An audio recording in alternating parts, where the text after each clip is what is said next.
हिमालय के बर्फीले पहाड़ों के बीच दुनिया की भाग दौड़ से कहीं दूर छुपा है इंडिया का सबसे पीसफुल गांव। 4,350 मीटर की ऊंचाई पर हिमालय के इस कोल्ड डेजर्ट के बीच ये गांव बसा है, एक ऐसे नेचुरल वंडर के किनारे जिसे देखकर यकीन करना मुश्किल होता है।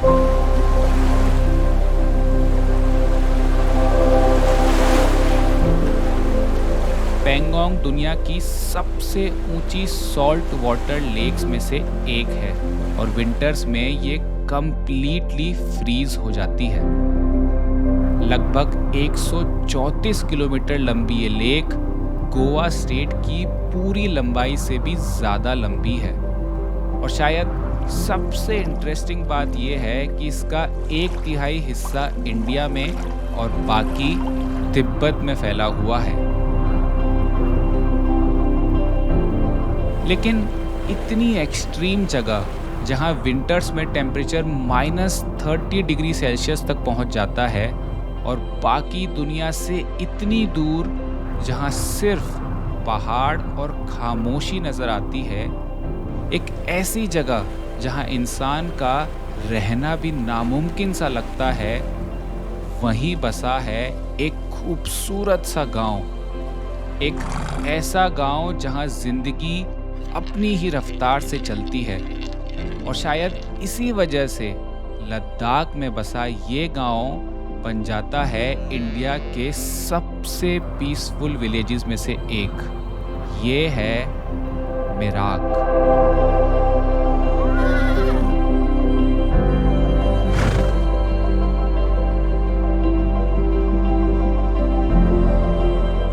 अब मेराक गांव तक पहुंचने का मेरा ये सफर शुरू होता है दिल्ली से, एक ऐसी फ्लाइट के साथ जिसे दुनिया की सबसे खूबसूरत फ्लाइट्स में से एक कहा जाता है और कुछ ही देर में मैं पहुंच जाता हूं लद्दाख की कैपिटल लेह। और अब लेह से कुछ घंटों की बस जर्नी मुझे ले जाएगी मेराक तक।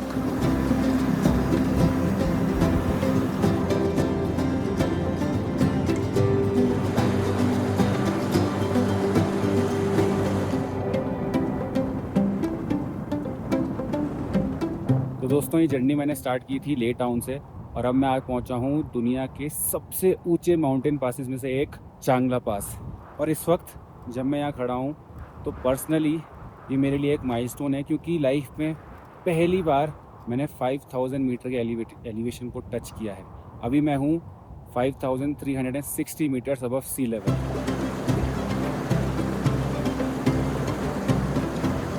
लद्दाख की ट्रिप मेरे लिए कॉलेज के दिनों से ही एक ड्रीम ट्रिप रही है और आज इतने सालों बाद इस सपने को जीना मेरे लिए किसी ख्वाब से कम नहीं। और इस ख्वाब को सिर्फ देखना नहीं, मैं इसे जीना चाहता हूँ, खासकर मेराक गांव में कुछ वक्त बिताकर। ये समझना चाहता हूँ कि आखिर क्या है जो उस जगह को इतना पीसफुल बनाता है और दुनिया से इतनी दूर वहाँ के लोगों की जिंदगी वाकई कैसी है। और इस खूबसूरत से सफ़र के बाद मेरी मंजिल आखिरकार मेरे सामने थी, मेराक गांव।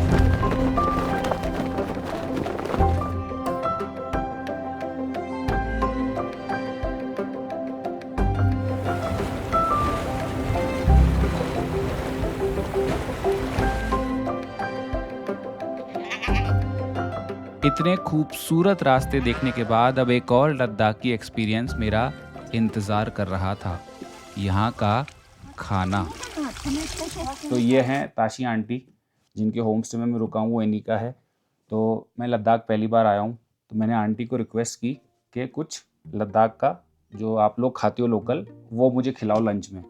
तो आंटी ने ये बनाया है। आंटी से क्या बोलते हैं? क्यू क्यू क्यू हाँ जी स्क्यू या क्यू? Q Q skew. हाँ। और इसमें मतलब ये इसमें क्या क्या डाला है आपने? इसमें वो पहले आलू डाला है, सब्जी डाला है, मटर भी डलता है, वो पनीर डलता है और मीट भी डलता है। अच्छा, जो नॉन वेज खाते हैं वो हाँ, मीट भी डाल सकते हैं। हाँ, मीट भी डाल सकते हैं, सब कुछ डाल सकते और हैं। ये जो गोल गोल है ये क्या है? ये गोल गोल वाला वो आटा वाला है ना, वो रोटी बनता है ना, हाँ हाँ, वो उसको आटा वो ऐसे गोल गोल कर दिया। तो मतलब इसमें सारी सब्जियां हैं हाँ, सारी मिक्स कर दी ना। और आटा भी है। पहली बार ट्राई कर रहा हूँ मैं कोई लद्दाखी फूड। लेह में भी नहीं किया था मैंने जब मैं वहाँ पे रुका था, क्योंकि मैं यहीं ट्राई करना चाह रहा था लोकल गांव में।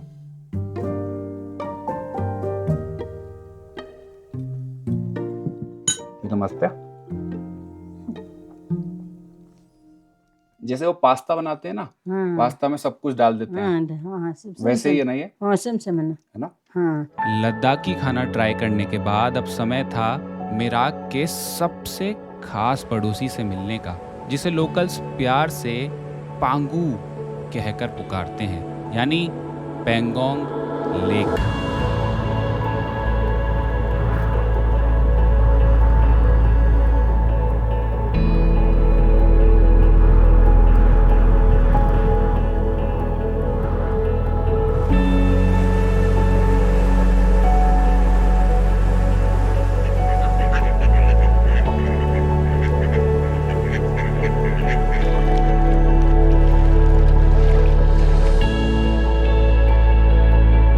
दोस्तों, कुदरत की सबसे खूबसूरत आदत पता है क्या है? वो खूबसूरत होने का कभी शोर नहीं मचाती।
दोस्तों, शायद मैं आपको अभी समझा भी नहीं पाऊँ अच्छे से कि हो क्या रहा है। मेरे जस्ट पीछे इस साइड से बादल आए और वो बादल अब लेक के ऊपर से क्रॉस करते हुए उस वाले पहाड़ों पे जा रहे हैं। और जब ये बादल क्रॉस कर रहे हैं तो लेक का रंग भाई क्या ही बताऊं, मतलब एकदम बैक एंड पे लाइट ब्लू और उसके बाद यहाँ से थोड़ा सा डार्क ब्लू, मतलब ब्लू के बेहतरीन ह्यूज। बहुत मतलब मैं शायद मैं शब्दों में बयां ही नहीं कर पाऊँ जो मैं देख पा रहा हूँ, क्योंकि ऐसा मैंने आज तक अपनी लाइफ में नहीं देखा। पिछले 2 मिनट के अंदर ये सीन पूरा कंप्लीट हुआ है।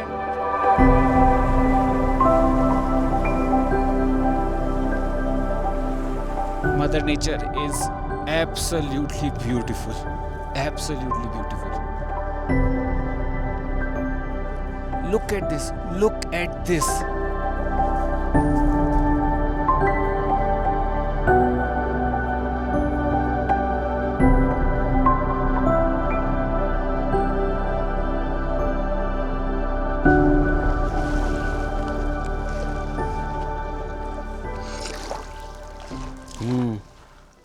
आमतौर पर लेक्स का पानी मीठा होता है, फ्रेश वाटर होता है, पर इसका सॉल्टी है। लेकिन पेंगोंग का पानी हमेशा से नमकीन नहीं था। यहाँ आसपास जो भी आप माउंटेन्स देख रहे हो उन पे मौजूद जो ग्लेशियर्स हैं उनसे पानी मेल्ट होकर पेंगोंग में आता है, और वो पानी अपने साथ माउंटेन्स पर मौजूद सॉल्ट और मिनरल्स को भी अपने साथ इस लेक में लाता है। अब पेंगोंग जो है वो एक क्लोज्ड लेक है। इसका मतलब पेंगोंग के पानी के पास बाहर निकलने का कोई रास्ता नहीं है। तो जब इस लेक पर धूप पड़ती है तो यहाँ का पानी एवोपरेट होकर उड़ जाता है और अपने पीछे सॉल्ट छोड़ जाता है, और ये प्रोसेस लाखों सालों से चला आ रहा है। और धीरे धीरे पेंगोंग का पानी सॉल्टी हो गया है।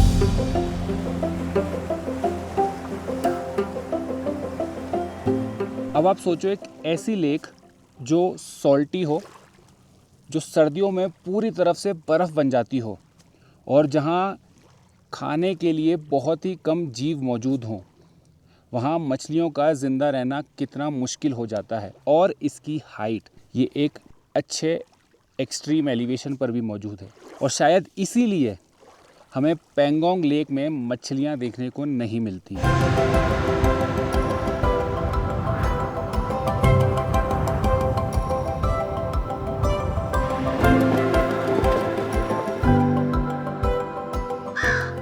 कल रात को गांव में बहुत तेज़ बारिश हुई है और अगर नीचे बारिश हुई है तो ऊपर के इलाकों में बर्फ़ पड़ी है। मेरे पीछे जो भी आप पहाड़ों पे बर्फ़ देख रहे हो वो एकदम फ्रेश स्नो है। और इन्हीं टफ माउंटेन्स के बीच बसा मेरा गांव घर है लद्दाख की चांगपा कम्युनिटी का। चांगपा कम्युनिटी ने अपनी लाइफ को दुनिया के हार्शेस्ट और हाई एल्टीट्यूड लैंडस्केप्स में से एक के अकॉर्डिंग अडेप्ट किया और इस पूरे रीजन को अपना घर बनाया। जनरेशन से, पीढ़ियों से चांगपा लोग इन पहाड़ों के बीच अपने जानवरों के साथ रह रहे हैं, जैसे कि पश्मीना गोट, भेड़, याक और गाय। वो जानवर उनका जीने का सहारा होते हैं और साथ ही उनकी लाइवलीहुड को भी सपोर्ट करते हैं।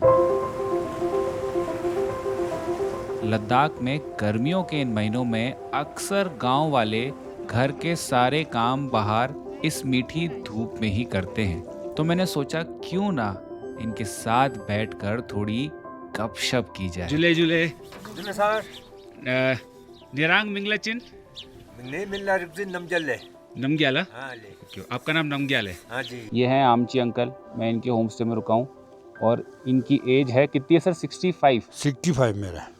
और लगते हैं ये 55-56 के हैं, 8-10 साल कम ही लगते हैं। और ये हैं ताशी आंटी है ना, उनकी वाइफ है ये। अच्छा, वैसे आप खाने में क्या बनाओगे आज?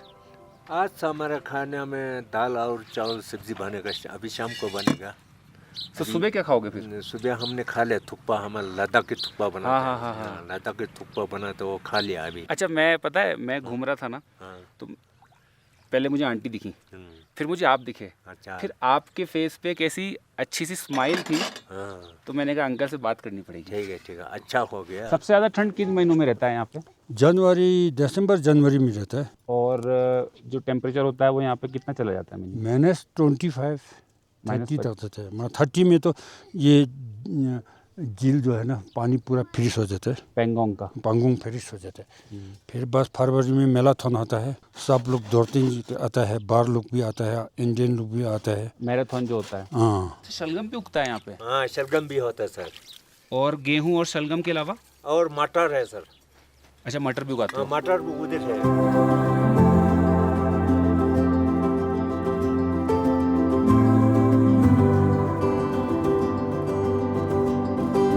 अच्छा, मैंने ये देखा है यहाँ पे जितने भी लोग रहते हैं सब काम करते हैं, चाहे बूढ़ा हो चाहे। हाँ, सब कब कर काम कर। हमारे इधर बूढ़ा बूढ़ी नहीं होता है, सारे ने काम करना होता है। हाँ। जितना भी काम करेगा उतना अच्छा होता है, हेल्थ ठीक रहता है ना। ये जो आपने तोड़ा ये क्या काम आता है? मैं खाना है भैया। अच्छा, ये आप खाने खाना के में मिर्ची में डालना है या अब खाना में डालना है, दाल चावल सब्जी। अच्छा, किसी में भी डाल सकते हैं? बहुत अच्छा है। क्या बोलते हैं इसे? कोन्योत कोन्योत। खा सकता? ट्राई कर रहा हूँ मैं।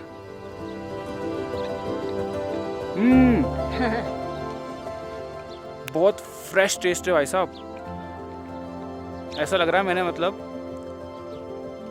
मैं कैसे एक्सप्लेन करूँ आपको, ऐसा लग रहा है जैसे मैंने एकदम कुछ फ्रेश उगी हुई नेचर से चीज़ निकाली और खाई।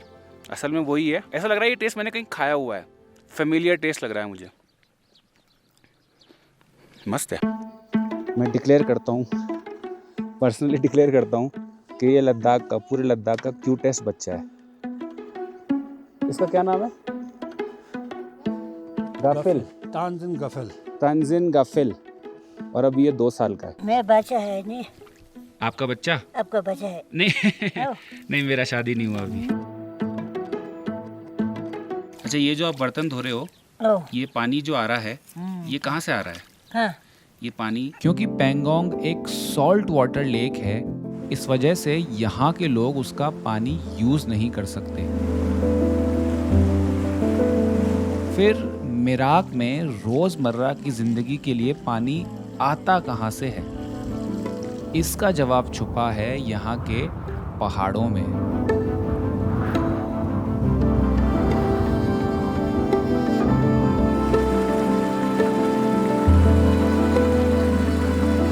वहाँ छोटी गाय हैं, वो मुझे लगातार देख रही है क्योंकि मैं उनके लिए नया हूँ ना।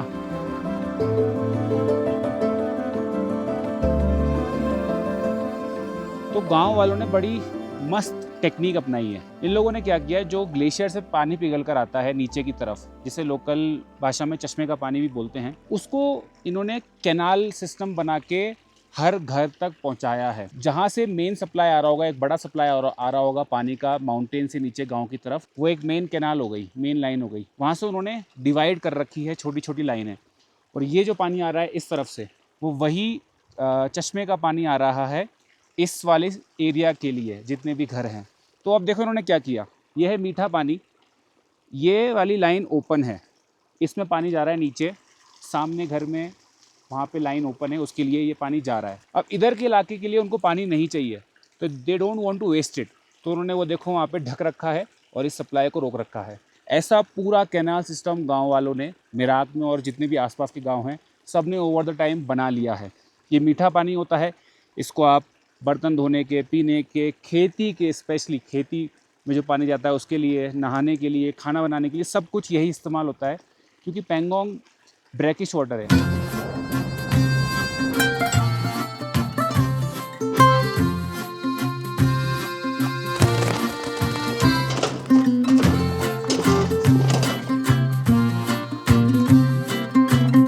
ये है मेराक गांव की मोनेस्ट्री, और जैसे कि बाकी सारी मोनेस्ट्रीज़ होती हैं जिसको गोम्पा भी बोलते हैं, वो हर गांव में मोनेस्ट्री को गांव के सबसे ऊंचे इलाके पे बनाया जाता है। वैसे ही ये है, यहाँ से खड़े होकर मुझे पूरा मेराक विलेज दिखता है, और उस विलेज के जस्ट पीछे Pangong lake, and then the third layer is the mountains.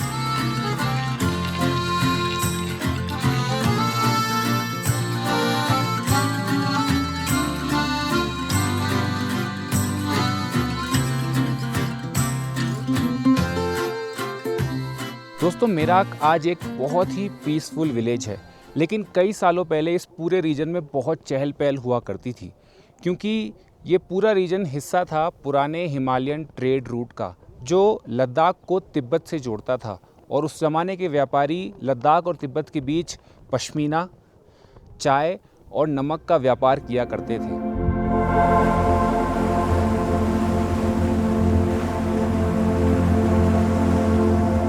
ऊपर मोनेस्ट्री से कुछ देर पेंगोंग को देखने के बाद समझ आया कि ये लेक इतनी स्पेशल क्यों है।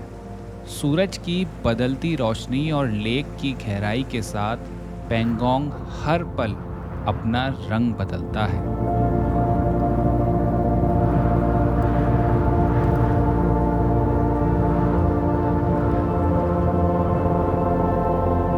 पर ये खूबसूरत लेक आखिर बनी कैसे? हिमालयस के बनने के दौरान दो टेक्टोनिक प्लेट्स के टकराव से ये पूरा लैंडस्केप उठा, और इसी प्रोसेस में पेंगोंग की बेसिन का ओरिजिन हुआ। मेराक में शाम धीरे धीरे पहाड़ों पर उतर रही थी, और अपने घर के सामने बैठे एक आंटी ऊन के धागों से कुछ बुन रही थी। थोड़ी गपशप हुई और आंटी ने चाय पूछ ली, और चाय के लिए मेरा जवाब हमेशा एक ही होता है।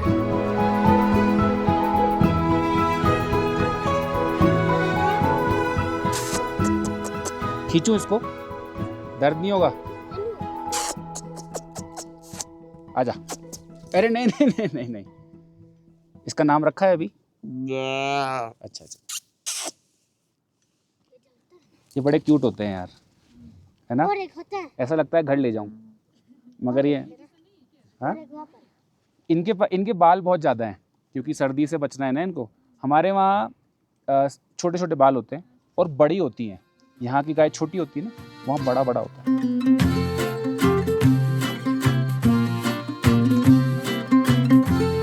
मगर मैं ये पूछ रहा हूँ, ये आप बना क्या रहे हो? बना क्या रहे?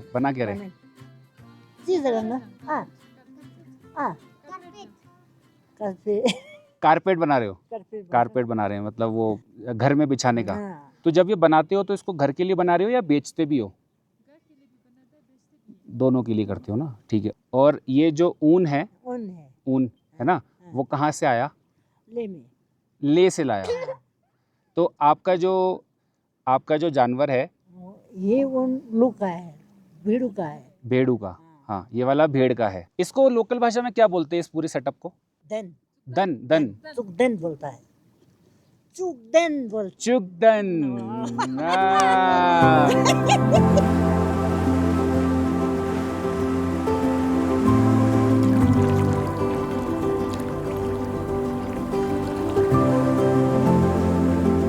मेराक में समय के साथ साथ रोड्स और उसके साथ टूरिज्म पहुंच चुका है, और यहाँ के लोगों को मिलने वाली मॉडर्न अपॉर्चुनिटीज़ की वजह से यहाँ के लोगों की आमदनी के ज़रिए भी बदल चुके हैं।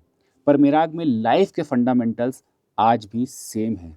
यहाँ का मौसम आज भी यहाँ के पहाड़ डिसाइड करते हैं।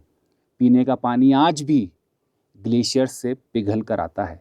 यहाँ के जानवर आज भी कई फैमिलीज़ के लिए एक सेंट्रल रोल प्ले करते हैं, और यहाँ के लोगों का जीवन आज भी नेचर के रिदम को फॉलो करता है। दोस्तों, ज़िंदगी में कुछ तजुर्बे ऐसे होते हैं जो गुज़रते तो हैं, मगर दिल में कहीं हमेशा के लिए घर कर जाते हैं।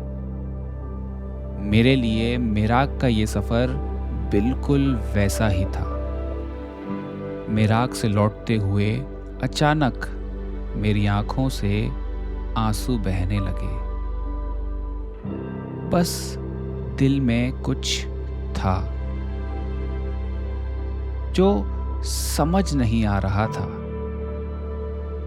कुछ ऐसा जिसे मैं आज भी नाम नहीं दे पाया।